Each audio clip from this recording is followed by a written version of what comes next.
Yo, what's up guys? We got the new information about a Yeli, which is going to be the new unit, which is going to be an Apex SSR, aka an LD. And therefore definitely the question might arise, is it a must pull? And sure, by the first looks of it, it looks pretty strong. They did give a little bit of an explanation of what her kit is going to do. So the main things that we're looking at is follow-up after critical hits, pretty strong. Self-dispel, critical buffs, sounds like a lot of Rosa. And an AoE defense reduction. That sounds like a clause. So it's more of maybe a damage dealer kind of AoE armor breaking style. Sounds definitely really strong. But does it therefore become a must pull? Well, we haven't seen any of the stats just yet. But I also would recommend people to wait a little bit before going like super hard on pulling her or calling her the most pay-to-win character in game. Because yes, she might definitely be a power creep and she might definitely be insanely strong. But it might also definitely be that just reading 2 lines of her information about her skills, that it's not going to be that bad. So we definitely have to wait for that to see whether she's going to become that good. Also, I want to talk to mainly people from like Honkai Star Rail, Wuthering Waves, or those kind of things. In those kind of games, mostly you want to always have the newest character. Is that also going to be in this case for this gacha game? I'm not 100% sure yet. In Summoners War, where I come from, it's pretty common that you don't have the newest character, and over time you maybe may or may not get them. Sure, in Etheria Restart, it's a lot easier to get all of the characters if you just whale a lot because you have the banners and the banners are 100%. But then again, trying to get an 80 pulls from the shop over here, that's going to be a fair amount of resource that you have to put into. Even just the resources of this, you would have to do 16 of these. You can only buy it once a month, but just for the idea of it, of how much crystals that will cost. Sure, there's going to be packs that are released that's going to be cheaper to do that, but let's just take this one as a base value example of how much it would cost you if you want a full summoner if you do this. So if you're buying these and you need 16 of those, you end up with 19.2k crystals. 19.2k crystals would equal 2. So let's take this value and we don't take the doubler in there. In that case, you would have to buy this one for a 2.96 times. So that does mean you have to spend 293 euros together. If you're just buying this one into this one, of course you can only buy it once, but just for like the reference, she would be 300 bucks to buy if you could buy that through that. Sure, there will be more like value packs and like some kind of event packs and those kind of things that might be a little bit cheaper, but that is kind of the price range that you have to be looking at. And for an average spender, that is definitely a pretty hefty price. For that reason, I would say try to save all of these always as much as you possibly can, so you can use them the moment that they happen on a banner. If you did pull a little bit on the Messiah banner, most likely, or I'm pretty 100% sure that your Messiah banner will transfer over into her banner. So that might definitely be a nice thing. This banner, however, would not be transferring over into the Messiah banner. So those are the kind of things that you have to keep in mind. It might be a bit of a pricey thing, so might hold on off on your So might want to hold on your wallet for just a little bit. Let some real big whales figure it out first if she's actually good and worth your latize and that kind of stuff. And that's also a very important factor for if she is worth the pull or not. If you're not planning to build her, if you're not planning to put latizes in her, then it's not worth to build. Like if you have like 16 other different things that you have to work on, she's probably not worth the build. If she's going to be top of the list, like, hey, the moment I pull her, I'm immediately going to be working on her, then she is maybe worth the build. And those are the kind of things you keep in mind. But let's actually see how she does look like, because we have a promo video as well. And we also do have a few new events. She does look cool though. That's definitely a thing. She definitely has cool vibes. Also these city areas, which they do every time, I kind of like. Okay, she has some kind of arrow stuff, so just by the looks of the skills, I'm just trying to figure out what I can see from the looks of the skills. I always loved an archer that doesn't actually have a bow, but has like this kind of mythical bow kind of stuff. Looking by this, like when I just saw the first pictures like this and that, I was like, that's kind of cool. But when I see this bow kind of stuff, I'm like, I'm gonna be losing a 200 on this one, maybe. I'm gonna be one of those people. Okay, yeah, that's the thing you gotta buy. Like, we can make that joke already. They do have something for jumping out of buildings that explode. Isn't that like the first scene you get into as well? Like, what's the thing with jumping out of a building that's just about to explode? Okay, that's some, I've seen some places where this goes really... Never mind, yeah. I wanted to say I've seen places where this goes really weird, but, they did. Yeah. Well, she has the self-cleanse. I really wonder if she's going to be more of a support. Okay, that should be her ult, I guess. If she's going to be more of a support debuffer, or if she's going to be more of a damage dealer kind of style. But for looks really insane. Absolutely. So yeah, that's pretty much about her, what we know thus far. She's going to be released on the 26th. But they also have a bunch of other events going on. So this is going to be the Apex SSR event. So definitely, if you haven't been saving those, save those for the next 2 days, which you're probably gonna get 1 or 2. Maybe you'll get lucky. They also have a new outfit for her right away. I'm not sure if people are really buying too much of outfits. I've seen some people buy outfits. Personally, for me, I don't really care about the cosmetics rather than the base one looking good already that much. So they do have a new event, which is pretty much similar to the Infinite Train, I guess, which is Cage Ramble, where you have multiple bosses in a single challenge. That's kind of cool.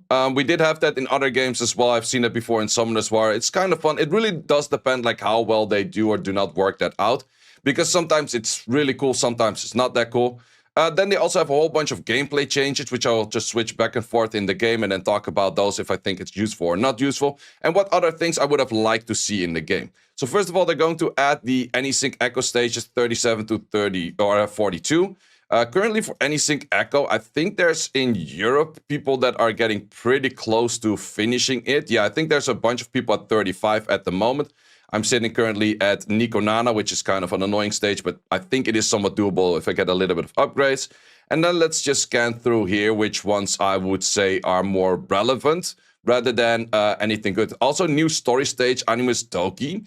Interesting thing is when they mention a new Animus stage for Doki, most of the time a new storyline stage, if that is the storyline, I guess. Yeah, that's new story stage. Every time you had a new storage stage, also this upgraded. So with this being upgraded, also you have a higher chance of drop in the next one, I assume. So that might be a little bit better, where investigation becomes a little bit more interesting to do. But that is something we would actually have to see how that is.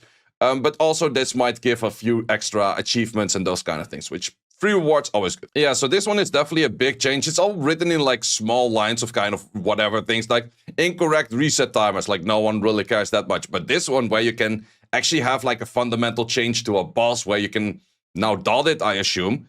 That is a really big thing, because that would make this stage so much easier. Because right now, that is where the Nico Nana steals one of your characters. But if you can still dot them, I would probably just blast it through with like an, oh, well, I don't have a Shadow Sanya, but that definitely does make it a lot easier. Yeah, this one is an interesting one as well. Apparently, you could go into stages of the Ember track and just manually do it like super sweat, try hard, get a little bit of EXP out there every time. Is an option, but yeah, good thing that they removed that, because that's way too sweaty for me in the first place. Well, these two don't really change anything, but it's good to mention that in Inferno, the mechanic goes slightly different, where you cannot be dotting it, and in the others ones, you can actually still dot it, so it's good that they mentioned those and that it does actually work. Yeah, these are the kind of bad things where a unit's half of his kit just simply does not work because of a bug, and those things definitely should be addressed as well, because that's definitely a really bad thing. And I think they should be more active on making these changes, because I think there's a bunch more where I'm not sure if the Alicorn silence issue is also in here. Because, oh, it's actually, yep, that is in here. Because Alicorn was just not dispelling silence or some weird stuff. It's like, yeah, that's what it's supposed to do. Fix inconsistency between buff tips. Is this one of those things? It's like, yeah, no, we just changed the tooltip. Oh, by the way, guys, Revelation doesn't work like it anymore. We just like silent nerf the whole thing. If they do that, there are definitely going to be some riots on that one. So let's see if they actually go for that kind of stuff or not. This one is going to be pretty interesting as well. Daily quest rewards improved. And I think that's also a good timing that they did that, because at the first part of the game, everyone is just doing the honeymoon phase, which is just the hyperlink charter. You get so much resource from the hyperlink charter. But now probably like 2-3 weeks into the game, that's where you start to feel it's like, oh, I'm not going to get that much crystal intake. I'm not going to get this. I'm not going to get that. It's also kind of annoying to see where you cannot really see what all of the rewards are from the day until you actually go through all of them. You get a fair bit amount from the dailies itself. It's definitely decent rewards. But it's nice that they upgraded, but it would also be nice if you can actually see, like, what do I all get? Because this is 6 out of 2, but I can't click on, like, what are the previous things that I do, or what were, like, the things that are coming to do, or anything like that, would actually make sense to see like what's the whole process of it, because in the end, I've been doing the daily every day thus far, but I don't even know exactly what you get right now, so I can't really compare it for the future. This is also a funny one. They're expanding it from top 100 to top 200. But let me tell you this one. If you go to the arena here, if you go towards the rewards, if you go towards the settlement rewards, the settlement rewards go here for like rank 1 to rank 200. But if you click on this one, the whatever decorative thingy it is, it says reach rank 200. But it's only given until rank 100. And if you go to Summit Arena, it's the exact same thing. If you go to rewards, if you go to this one, I think that this one, okay, that's top 10. I think that this one, yeah, this one also, the 51 to 100 is mentioned up until 200. So that was already there at the start. They just did not show this all the way to 200 or some weird shit. I'm not really sure what's the case on that one. They also changed a few difficulties in the Ethernet rally, which I think is definitely a recommendation to do as well.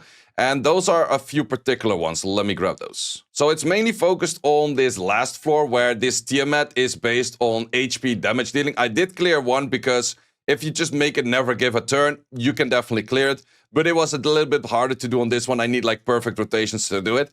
Plus the Nico Nana, I'm also like super stuck on, and that's the ones that they're addressing, like the Tiamat. I think is doable as long as you have the perfect CC units. I do have the Mio, which helps out an insane amount. But the Nico Nana, for the life of me, I couldn't kill this. I have no clue how to do enough damage to even the thing that she starts stealing.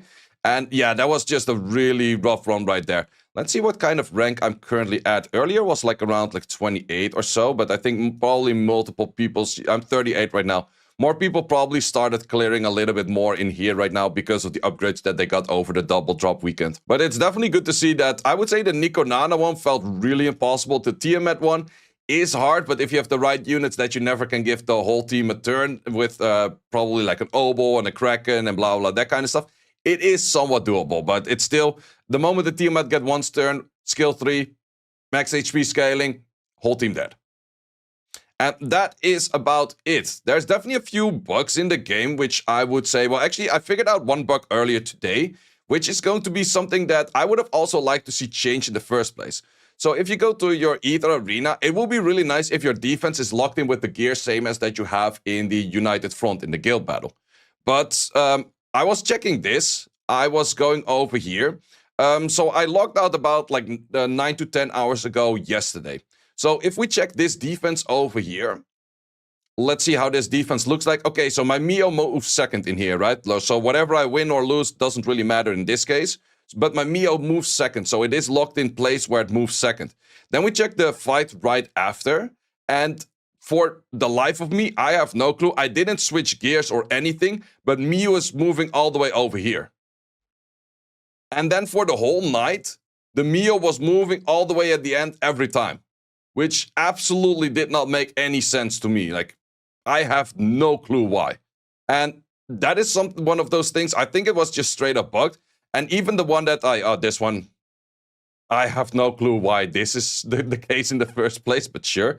But yeah, all of those losses I have is pretty much because my Mio moved all the way at the end and didn't have any gear. Whereas I logged back in, well, currently I did switch it already because I started farming. But for the life of me, I didn't switch any gears. Also, between this time and this time, I was logged out, so I can't even switch gears in the first place. And then all of my losses started happening after, based on that my Mio wasn't on gear. So that was straight up something weird and bugged over there, I guess. But wouldn't it be nice that if you just lock in your defense, then it's just locked in by the current gear they have? And now my whole game gets unresponsive. That's a new one. Yeah, that's definitely a new one. I can click on everything, it doesn't work. Well, next bug. Hey. But yeah, similar to how your United Front actually does lock in your gear. Would make a lot of sense. Also, if there's any of the bugs that are not addressed in here, let me know about them in the comments, and I might make a video about all of the bugs that they should be addressing. So there's probably a bunch of them out there as well. Also, if you did experience any other bugs, let me know in the comments, and maybe you can give a little bit of proof as well. Then I might do a video on all of the bugs that are there that I definitely would like to see them having addressed. There were no actual nerfs to the Inferno stages, but to be honest, I think the Inferno stages are not as difficult as might have seemed. But I have a future video which will come out in a few hours talking about that, because I think that's a lot more doable even without a Lily. But the mindset is just kind of off, or the information you're getting is off, and that is the main issue. So That is going to be for the future video. If you don't want to miss out on that, subscribe to the channel. And see you as always in the next one. Thanks for watching. If you would like to see more guides, join the Discord and check out the content tab for the guide video archive, which contains all of the guides that you might need. Hope to see you there.